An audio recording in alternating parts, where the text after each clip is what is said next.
সুপ্রিয় দর্শক, দেখতে পাচ্ছেন একটা লিচু গাছ। আমি এখন আসলে মূলত আছি একটা লিচু বাগানে। এখন চলছে আসলে লিচুর মৌসুম।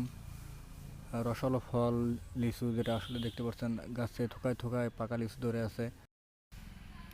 এবছর অতিরিক্ত খরার কারণে লিচুর ফলন অনেকটাই কম এসেছে। দেখতে পাচ্ছেন অনেকটাই লিচু আসলে ধরে পড়ছে, যার কারণে যেটা থাকার কথা ছিল সে পরিমাণ লিচু এখন গাছে নেই। মোটামুটি যা আছে দেখতে পাচ্ছেন পেকে গেছে লিচু। এখন আসলে সেরার মৌসুম। এই যে দেখতে পাচ্ছেন লিচুগুলা ফেটে গেছে। এগুলো আসলে অতিরিক্ত খরার কারণেই লিচুগুলা ফেটে গেছে। এখনও পরিপক্ক হয় নাই, কিন্তু তার আগেই ফেটে গেছে। দেখতে পাচ্ছেন এই লিচু বাগান থেকে বিক্রি হচ্ছে 1,000, 2,400 থেকে 2,600 টাকা পর্যন্ত, যেটা আমি বাগান মালিকের সাথে কথা বলে জানতে পারলাম।